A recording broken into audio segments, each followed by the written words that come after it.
Hello दोस्तों, स्वागत है आपका क्वांटम माइंड्स के प्लेटफॉर्म पर। आज इस वीडियो में हम करेंगे सेरीकल्चर इंडस्ट्री टॉपिक। इससे पहले जो हमने सेरीकल्चर की 2 वीडियोस की है, फर्स्ट वीडियो में हमने पढ़ा था about the history of sericulture, किस तरह से जो है सेरीकल्चर डिस्कवर हुआ, कंट्री में इसकी डिस्कवरी हुई, पूरी स्टोरी जो है हमने उसके पीछे जानी थी कि किस तरह से ये जो है कॉन्सेप्ट सेरीकल्चर का जो है आया। ठीक है।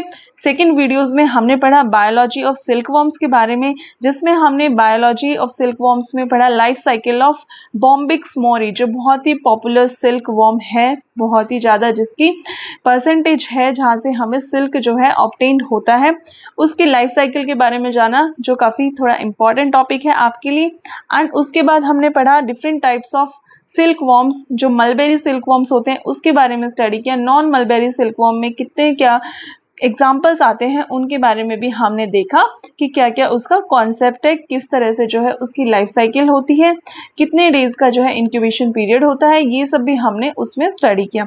अब इस थर्ड वीडियो में जो सेरीकल्चर की है उसमें हम जानेंगे सेरीकल्चर इंडस्ट्री के बारे में। इसको स्टार्ट करने से पहले मैं आप सबको कहना चाहूंगी, अगर आपको जो है वीडियो सच में ही अच्छी लगती है तो प्लीज लाइक कीजिएगा एंड चैनल को सब्सक्राइब करना और नोटिफिकेशन के लिए जो है बेल आइकन को प्रेस कर दीजिएगा। So let's start this today's video that is of sericulture industry. तो देखिए, sericulture is an agro based industry. जो सेरीकल्चर है वो एग्रो बेस्ड इंडस्ट्री है, मतलब वो इनडायरेक्टली या फिर डायरेक्टली एग्रीकल्चर पे बेस्ड है। रॉ मटेरियल्स जो होते हैं एग्रीकल्चर से प्राप्त होते हैं उस पे बेस्ड है ये। It involves rearing of silk worms for the production of raw silk which is the yarn obtained out of cocoon spun by certain species of insects। अभी हमने देखा था कि किस तरह से जो है कोकून की फॉर्मेशन होती है, प्रीवियस जो वीडियो थी life cycle of silk worms की। तो ये जो है सेरीकल्चर में इन्वॉल्व होता है, क्या होता है, रियरिंग ऑफ सिल्क वॉर्म्स, कि सिल्क वॉर्म्स को पाला जाता है, उनसे जो है सिल्क को प्राप्त करने का पूरा प्रोसीजर है। ठीक है। तो ये देखिए, आप देख सकते हैं ये सेरीकल्चर इंडस्ट्री की एक झलक, जिसमें आपको समझ में आ जाएगा किस तरह से जो है यार्न जो है वो ऑब्टेन किया जा रहा है। इसके बाद है India is the second largest producer of silk in the world, कि जो इंडिया कंट्री है हमारी वो सेकेंड लार्जेस्ट प्रोड्यूसर है सिल्क की पूरे विश्व में। ठीक है। नेक्स्ट टू चाइना, जो चाइना है वो पहले है, फिर सेकेंड लार्जेस्ट प्रोड्यूसर की अगर हम बात करें जहां से जो सिल्क सबसे ज्यादा प्रोड्यूस होता है वो है इंडिया, भारत देश। Silk considered as the queen of fibres, जो सिल्क है उसको क्वीन ऑफ फाइबर्स बोला जाता है। एंड जो इसका नेचर होता है वो प्रोटीनेशियस होता है, कि प्रोटीन सब्सटेंस जो है इसमें पाए जाते हैं।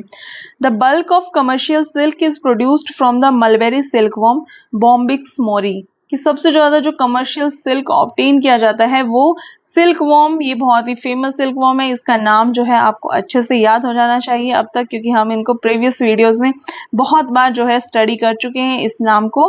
तो ये बॉम्बिक्स मोरी जो है, यहाँ से जो है सबसे ज्यादा अमाउंट में जो सिल्क है वो प्रोड्यूस होता है। एंड इसको मलबेरी सिल्क वॉर्म के नाम से भी जाना जाता है, कि ये मलबेरी प्लांट पे जो है फेड करता है। ठीक है। India is the only country which cultures all the 4 commercially known varieties of silk, namely mulberry, tasar, eri and muga silk. हमने ये टाइप्स पढ़े थे, ये तो मलबेरी सिल्क है, और जो नॉन मलबेरी सिल्क है तसार, एरी एंड मुगा, इनको भी जो है इंडिया में ये चारों ही आपको देखने को मिलेंगे। ये टाइप सेरिकल, ये जो सिल्क है उसके ऑब्टेन किए जाते हैं in India. Okay. It rank second in mulberry silk production in the world next to China, ये हमने ऑलरेडी स्टडी किया है। Indian sericulture industry continues to be in the unorganized sector compared to well-organized countries like China। अभी भी देखा जाए तो ये जो इंडिया में सेरिकल्चर की जो इंडस्ट्री है वो अच्छे से ऑर्गेनाइज वे में नहीं है, कहीं ना कहीं अनऑर्गेनाइज्ड है, एक प्रॉपर वे में नहीं है, जिस तरह से ये चाइना एंड जापान में जिस तरह से इसको ऑर्गेनाइज्ड जो है ये सेक्टर माना जाता है, यहाँ पे अभी भी इसमें जो है काम करने की जरूरत है। एक प्रॉपर वे में हर चीज को ऑर्गेनाइज करना पड़ेगा ताकि जो है बेनिफिट्स और ज्यादा मिल सके। Central Silk Board giving many scientific touches to farmers by taking the help from Government of India। जो सेंट्रल सिल्क बोर्ड है वो बहुत ज़्यादा साइंटिफिक हेल्प प्रोवाइड कर रहा है फार्मर्स को, जो इसका खेती करते हैं, मलबेरी प्लांट होता है, इसको जो करते हैं, इनको साइंटिफिक जो है हेल्प बताई जा रही है, साइंटिफिक तरीके से इनकी हेल्प की जा रही है। तो आसान लगता है कि सेरीकल्चर बहुत अच्छे से जो है सिल्क वॉर्म्स को ऑब्टेन किया जा सकता है, ये इतना आसान नहीं है, ये बहुत ही एक डिफिकल्ट इंडस्ट्री, इसमें स्टेप्स होते हैं, बहुत सारे स्टेप्स होते हैं, तो इन सबको एक ऑर्गेनाइज वे में करना बहुत जरूरी है एंड इसके लिए जो है टाइम लगेगा अभी भी बहुत ज्यादा। अगर हम बाकी जो है इंटरनेशनल कंट्रीज से compete करें तो हम अभी भी कहीं ना कहीं पीछे हैं, तो हमें इसको सेक्टर को और ऑर्गेनाइज करने की जरूरत है। ये जो सेरीकल्चर इंडस्ट्री, इनको और ऑर्गेनाइज करने की आवश्यकता है। So you can see in the image, ये है सेरीकल्चर इंडस्ट्री एंड ये देखो हमने पढ़ा था mulberry silkworm, eri silkworm, muga silkworm and tasar silkworm. ये प्रीवियस वीडियोस में we have already studied in detail. So different types of silkworm है। Mulberry sericulture in India has occupied a premier position with an annual production silk has become inseparable part of world silk culture। जो mulberry sericulture है India का, उसने बहुत ही एक अच्छी जगह occupy कर ली है अगर हम वर्ल्ड पूरे विश्व के जो सिल्क कल्चर है उसकी बात करें तो। एंड जो है ये बहुत ही ज्यादा बढ़ रहा है, तेजी से बढ़ रहा है इसका, ठीक है। अब देखिए इंडिया जो है इसमें over 3 million people are employed in different fields of sericulture. तो देखिए जो सेरीकल्चर है ये जो ओवर 3 मिलियन पीपल को जो है रोजगार प्रोवाइड करता है, तो सोच सकते हैं आप ये कितनी बड़ी इंडस्ट्री और कितने लोगों को इसने जो है एम्प्लॉयमेंट दी हुई है, कितने लोग इसकी वजह से एम्प्लॉयड है, क्योंकि यहाँ पे जो मैन पावर है उसकी बहुत जरूरत पड़ती है हर स्टेप पे, ठीक है। सेरीकल्चर जो है कॉटेज इंडस्ट्री है, provides ample work for the women folk. ये जो आदमी के साथ साथ इस जो फील्ड में है जरूरत पड़ती है बहुत सारी औरतों को भी जो है इसने रोजगार जो है प्रोवाइड किया हुआ है। तो वीमेन जो फॉक है उसके लिए भी बहुत ही बेनिफिशियल है, बहुत ही जो है लाभकारी है ये इंडस्ट्री, जिसने उनको रोजगार दिया है। अगर हम best quality of silk fibre की बात करें तो वो मिलता है हमें बॉम्बिक्स मोरी से, ठीक है। कर्नाटका, ये कर्नाटका है, it is considered as the home of sericulture. Home of sericulture जो है वो कर्नाटका स्टेट कहलाता है and I already told you in previous videos that Mysore is famous for silk saris, तो वहाँ पे बहुत ज्यादा अच्छी सिल्क साड़ीज मिलती हैं। Mulberry silk is chiefly concentrated in Karnataka. जो मलबेरी सिल्क है वो मेनली जो है आपको देखने को मिलेगा कर्नाटका में, ठीक है। इसके बाद अगर हम बात करें कुछ और स्टेट्स में, आंध्र प्रदेश में भी देखने को मिलता है, बट जो मेनली इसकी जो है परसेंटेज कहाँ से जहाँ से ये ऑब्टेन होता है वो होता है कर्नाटका से। आंध्र प्रदेश में भी होता है, वेस्ट बंगाल में भी, तमिल में भी, तमिलनाडु, जम्मू एंड कश्मीर स्टेट्स में भी ये जो है पाया जाता है। यहाँ से भी जो है आप कमर्शियली इसे प्रोड्यूस कर सकते हैं। द मेजर, अब तसार देख लीजिए, तसार रॉ सिल्क है, ये कहाँ होता है, मेनली बिहार में पाया जाता है, मध्य प्रदेश में, आंध्र प्रदेश में एंड वेस्ट बंगाल, ओडिशा, आंध्र प्रदेश एंड वेस्ट बंगाल में जो है ये तसार सिल्क मिलता है। मणिपुर जो है इसके लिए थोड़ा सा कंट्रीब्यूशन होता है उसका, मेनली जो है ये बिहार, मध्य प्रदेश यहाँ पे देखने को मिलेगा आपको। The bulk of eri silk, eri silk आ गया है। अब ये जो एरी सिल्क है वो मेनली जो है असम में होता है, while it is also produced on a small scale में, अगर थोड़ा बहुत जो है ये बिहार में भी पाया जाता है, कमर्शियली जो है प्रोडक्शन होती है इसकी, वेस्ट बंगाल में भी, ओडिशा में भी, मणिपुर एंड मेघालय में भी, ठीक है। तो आपको मेनली जो है इसमें बस ये याद रखना है कि जो मलबेरी सिल्क है मेनली कर्नाटका में होगा, तसार रॉ सिल्क बिहार, मध्य प्रदेश यहाँ पे, एंड जो एरी सिल्क है वो असम में, इसके अलावा थोड़ा बहुत बिहार वगैरह में मिलता है। मुगा सिल्क जो है वो आपको असम में ही देखने को मिलता है एंड मुगा सिल्क जो है गोल्डन फाइबर के नाम से भी जाना जाता है, right. Karnataka is one of the states where the Karnataka Sericulture Project was implemented by the Department of Sericulture। जो एक कर्नाटका बहुत फेमस है सिल्क के लिए, जहाँ से सबसे ज्यादा मात्रा में जो है मलबेरी सिल्क ऑब्टेन होता है, वहाँ पे जो है एक प्रोजेक्ट कर्नाटका सेरीकल्चर प्रोजेक्ट जो है इम्प्लीमेंट किया गया था डिपार्टमेंट ऑफ सेरीकल्चर के द्वारा। Central sericulture research and training institute जो है वो मैसूर में है। सेरीकल्चर सेक्टर जो है वो इको फ्रेंडली है, ठीक है, अच्छा है, क्योंकि ये जो सोयल कंजर्वेशन में भी हेल्प करता है एंड ग्रीनरी भी जो है यहाँ से होती है, क्योंकि मलबेरी प्लांट्स जो है सोयल कंजर्वेशन में भी हेल्प करेंगे, ठीक है। Waste from silkworm rearing can be recycled as inputs to garden. जो सिल्कवॉर्म से वेस्ट होता है, निकलता है, वो आप रिसाइकलिंग में भी, जो गार्डन में इनपुट्स यूज करते हैं उसमें भी जो है आप इसका प्रयोग कर सकते हैं। कल हमने देखा था जो फाइलम है इसकी सिल्कवॉर्म की अगर हम बात करें वो आर्थ्रोपोडा है, क्लास इंसेक्टा है, ऑर्डर लेपिडोटेरा है एंड फैमिली जो है बोम्बाइसाइडे है, बोम्बिसाइडे। आप देख लेते हैं सम इम्पोर्टेंट रिक्वायरमेंट्स जो है सेरीकल्चर इंडस्ट्री। अभी तक हमने देखा सेरीकल्चर इंडस्ट्री कैसे क्या इंडिया में जो है इसका रोल है, कौन सा सिल्क जो है सिल्क सबसे ज़्यादा पाया जाता है एंड कौन से सिल्क वॉर्म से वो हमें मिलता है, कौन कौन से स्टेट में जो है डिफरेंट डिफरेंट सिल्क्स जो है प्रोड्यूस किए जाते हैं कमर्शियली, किस में ज़्यादा परसेंटेज है, ये सब हमने स्टडी किया। सेरिकल्चर बहुत इंपॉर्टेंट है अगर हम वीमेन फॉक की बात करें, क्योंकि बहुत ज़्यादा लोगों को जो है रोजगार प्रोवाइड करता है। तो ये सब हमने अभी तक पढ़ा कि सेरिकल्चर इंडस्ट्री के बारे में। ठीक है, अब हम देखने वाले हैं इंपॉर्टेंट टूल्स जो यूज होते हैं आपके सेरिकल्चर इंडस्ट्री में। ये जो है देखो, इम्प्रूव्ड कर race of Bombyx mori. Race यहाँ पे जो है बात है कि उसकी जो प्रजाति है रेस की, अगर हम बात करें बॉम्बिक्स मोरी की, जो है वो अच्छी से अच्छी होनी चाहिए, तभी तो आपको जो सिल्क है वो अच्छी मात्रा में ऑब्टेन होगा। तो ध्यान दिया जाता है कि जो बॉम्बिक्स मोरी की है वो रेस जो है उसमें बहुत ही अच्छी क्वालिटी की रेस हो।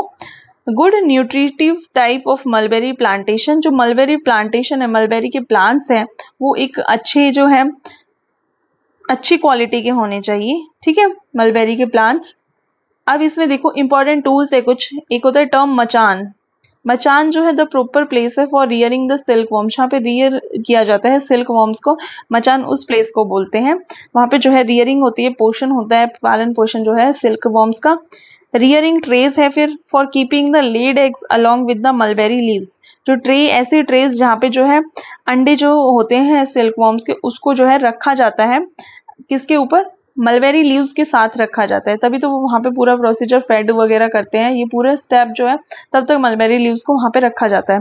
स्पिनिंग ट्रे होती है फिर एक, for keeping the caterpillar at the time of full grown stage ready for preparation, कि जो कैटरपिलर होता है फिर डिफरेंट जो साइकिल हमने देखी थी कल, जो कैटरपिलर स्टेज है उसको पूरा जो है फुल ग्रो हो जाए वो वहाँ पे, उसके लिए जो है स्पिनिंग ट्रे का इस्तेमाल किया जाता है। दलाज यूज किए जाते हैं for fetching the mulberry leaves, की बड़ी बड़ी जो टोकरियां होती है ना, उसमें जो है मलबेरी लीव्स को जो है लाया जाता है।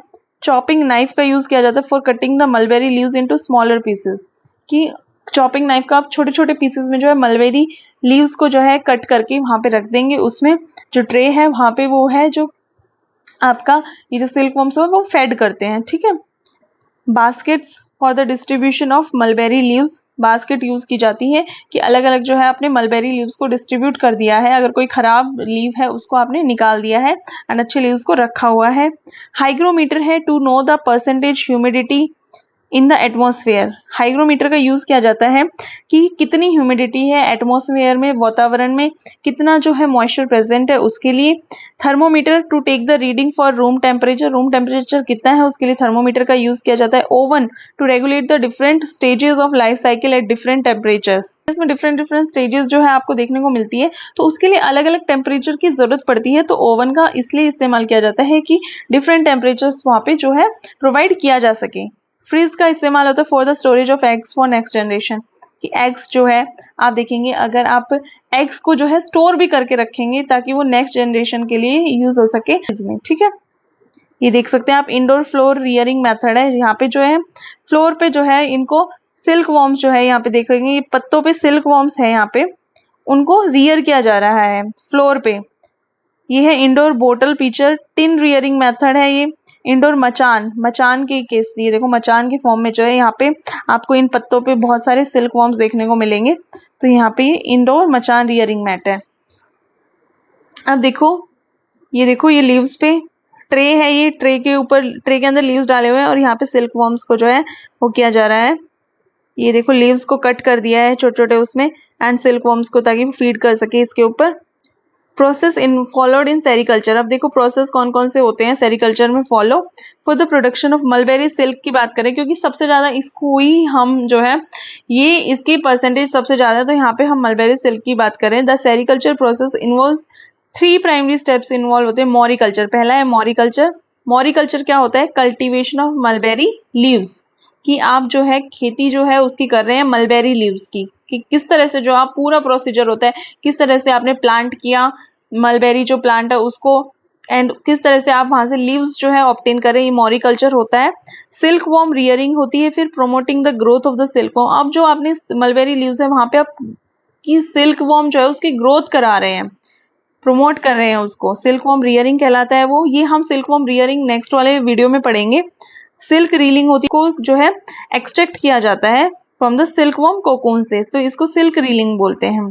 Finally the silk filaments are woven together to form a thread. Silk filament मिलते हैं, इनको वूव किया जाता है, बुना जाता है, एक साथ धागा बनाया जाता है और इन धागों को जो है प्लाइड टुगेदर टू फॉर्म, इनसे जो है यार्न बनता है। ठीक है, मॉरिकल्चर अभी हमने देखा कि उसका मलबेरी लीव्स को कैसे प्लांट करते हैं, पूरा प्रोसीजर होता है। Moriculture refers to the cultivation of mulberry plants, की कल्टीवेशन जो है खेती की जाती है मलबेरी प्लांट्स की, इसको बोलते हैं हम moriculture. Mulberry plants whose leaves are used as silkworm feed, कि सिल्कवर्म फीड की तरह जो है इन लीव्स को, पत्तों को यूज किया जाता है। These plants can be grown via 3 different method से आप जो है इनको ग्रो कर सकते हैं। ये मलबेरी प्लांट है, कल्टीवेट कर सकते हैं आपको सीड्स के माध्यम से, सीड्स को सीधा बो दो। रूट ग्राफ्टिंग कर सकते हैं, प्लांट है आपने उसको बो दिया है। स्टेम ग्राफ्टिंग, आप जो उसके स्टेम्स होते हैं लीव्स के, ये जो पूरा प्लांट है उसको स्टेम को तोड़ के भी अगर आप सीधा जो है उसको कल्टीवेट कर सकते हैं, स्टेन हो जाएगा। तो 3 मेथड्स है जिससे जो है आप मलबेरी प्लांट्स को कल्टीवेट कर सकते हैं। सीड्स के माध्यम से, रूट ग्राफ्टिंग होती है, स्टेम ग्राफ्टिंग होती है। The stem grafting method is the most commonly used method for mulberry plantation. इन सब में जो सबसे ज़्यादा यूज़ किया जाता है वो किया जाता है stem grafting का यूज़ किया जाता है। Here cuttings that are approximately 22 centimeters in length containing at least 3 buds are extracted from the stem of a mature mulberry plant. कि यहाँ पे जो है कटिंग्स यूज़ की जाती है जिसमें एटलीस्ट जो है 3 बर्ड्स तो होनी चाहिए, और फिर इनको जो है सीधा कटिंग जो है डायरेक्टली प्लांट की जाती है सीधा मिट्टी में, या फिर उनको नर्सरी में भी रखा जाता है कुछ दिन के लिए एंड फिर उसके बाद जो है इनका ट्रांसप्लांट किया जाता है इनको। The mulberry leaves can be harvested from the plants via the following methods. जो मलबेरी लीव्स है आप उनको हार्वेस्ट कर सकते हैं, ऑब्टेन कर सकते हैं। किस तरह से, कौन कौन से मेथड है यहाँ पे? लीफ पिकिंग, जो है आपने प्लांट से लीव्स को तोड़ लिया है, ठीक है। सेकेंड है branch cutting, removal of the entire branch को जो है आपने अलग कर दिया है और वहां से जो है आप मलबेरी लीव्स को ऑब्टेन कर रहे हैं। Top shoot harvesting, removal of the mulberry shoot tops, जो टॉप की जो होते हैं प्लांट के पार्ट आपने उसको जो है कट करके जो है अलग कर दिया है एंड वहां से जो है आपको मलबेरी जो है लीव्स मिल गए हैं। तो ये है डिफरेंट डिफरेंट मेथड्स जिससे आप मलबेरी लीव्स को हार्वेस्ट कर सकते हैं, ठीक है। अब एक चीज और देखिए, थोड़ा सा आप ध्यान रखेंगे इसको, जो 1 किलोग्राम है मलबेरी लीव्स को वो फीड कर सकते हैं अप्रोक्सीमेटली 50 सिल्क वॉर्म्स को, ठीक है। 50 सिल्क वॉर्म्स के लिए 1 किलोग्राम जो है मलबेरी लीव्स जो है काफी होते हैं। एंड आप देखेंगे इनको 1 किलोग्राम अगर आप उसको खाने को दे देंगे ना सिल्क वॉर्म्स को, तो 50 सिल्क वॉर्म्स के लिए वो काम आ जाएगा। सोइल कंडीशन फॉर मॉरिकल्चर, मॉरिकल्चर के लिए सॉइल कंडीशन देख लेते हैं कि मिट्टी की जो है किस तरह की चाहिए।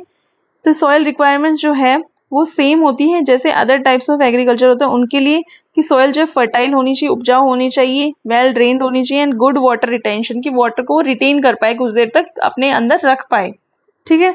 वाटर रिटेंशन कैपेसिटी उसकी अच्छी होनी चाहिए। तो ये है soil condition. Optimum climatic condition की बात कर लेते हैं हम कि क्लाइमेट कंडीशन क्या होनी चाहिए मॉरिकल्चर के लिए। The optimum climatic conditions for moriculture are a temperature range, जो है उसका जो है क्लाइमेट कंडीशन जो है, क्लाइमेट ऐसा होना चाहिए जहाँ पे 24 से 28 डिग्री सेल्सियस का जो है टेम्परेचर हो एंड जो एटमॉस्फेरिक जो है ह्यूमिडिटी है वो होनी चाहिए आपकी 65 to 80% रेंज की, कि कितना जो है ह्यूमिडिटी होनी चाहिए, वो 65 से 80% की रेंज की होनी चाहिए। The pre monsoon season is found to be the most suitable season for the plantation of mulberry plant, कि जो मलबेरी प्लांट के लिए अगर हम सीजन बात करें कि कब इनको जो है इनकी वो करना चाहिए, बोना चाहिए इनको, वो है प्री मॉनसून सीजन, ठीक है। The space between mulberry plant जो है वो होनी चाहिए 8 से 12 फीट के दूरी होनी चाहिए उनके बीच में। फर्टिलाइजर जो यूज किए जाते हैं मॉरिकल्चर में को ग्रो करेंगे, अच्छे से ग्रोथ हो पाएगी, इंक्रीज करेंगे ग्रोथ को। जो ये ट्री है मलबेरी ट्री, उसकी 3 most common types of fertilizer जो है वो है nitrogen, phosphorus and potassium. 2 doses of fertilizer is required in 1 season, 2 dose आपको फर्टिलाइजर की देनी पड़ेगी एक सीजन में। सुफेला फर्टिलाइजर जो है मेनली यूज होता है किसके लिए? After 2 months of planting the mulberry saplings, जैसे आपने मलबेरी सैपलिंग्स को प्लांट कर दिया उसके 2 महीने के बाद में जो है आपको सुफेला फर्टिलाइजर का यूज जो है वो करना पड़ेगा। Time of harvest, it is preferably to harvest the leaves during morning hours, कि आप जो अगर पत्तों को हार्वेस्ट करना चाहते हैं मलबेरी, सुबह का टाइम जो है प्रेफर किया जाता है इसके लिए। प्रिजर्व कैसे कर सकते हैं आप पत्तों को? आप जो है लीफ प्रिजर्वेशन चैम्बर का यूज़ कर सकते हैं, वेट गनी बैग्स जो होते हैं उनका यूज़ कर सकते हैं लीव्स को स्टोर करने के लिए। एंड और to cover the bamboo basket को भी जो है आप कवर कर सकते हैं उसके ऊपर, तो ताकि वो जो है कूल एंड फ्रेश रहे, क्योंकि बैम्बू ये जो लीव्स है ये बहुत इंपॉर्टेंट होते हैं पूरे जो ये सेरिकल्चर है इसका कॉन्सेप्ट। इसमें जो सिल्क वॉर्म्स है उसको फीड कराने के लिए जो है आपको अच्छे वाले जो है ये मलबेरी लीव्स रखने पड़ेंगे, तभी जो है आपकी प्रोडक्शन जो है सिल्क की वो बहुत ही अच्छी आएगी। तो आपको ये जो छोटी छोटी चीज़ें हैं सेरिकल्चर में, इन सब का जो है ध्यान रखना है। कौन कौन सी जो इंपॉर्टेंट चीज़ें थी, उन छोटी चीज़ें जो है हर स्टेप्स पे बहुत इंपॉर्टेंट होती है। टेम्परेचर क्या रहना चाहिए एंड सारा जो है ह्यूमिडिटी का खेल क्या है, पूरा जो आप मलबेरी लीव्स की जितनी अच्छी प्रोडक्शन होगी उतने ही जो है सिल्क वॉर्म्स की जो है प्रोड्यूस अच्छे से होंगे एंड जो आपको सिल्क है वो अच्छी मात्रा में ऑब्टेन होगा। तो हर स्टेप का ध्यान रखना यहाँ पे बहुत ज़्यादा ज़रूरी होता है, इसीलिए यहाँ पे जो है मैन पावर बहुत ज़्यादा ज़रूरत होती है ताकि आपका जो है सिल्क अच्छी मात्रा में प्रोड्यूस हो सके। तो ये हमने जाना इस वीडियो में अबाउट द सेरिकल्चर इंडस्ट्री। आने वाली वीडियोस में हम देखेंगे rearing of silk worms, disease क्या क्या होती है, तो ये सब हम जानेंगे नेक्स्ट वीडियो में। तो आई होप कि ये वीडियो आपको अच्छी लगी होगी। मिलते हैं नेक्स्ट वीडियो में एंड प्लीज़ इसको लाइक करना ना भूलिएगा। Thank you. Stay tuned for more such kind of videos. Bye bye.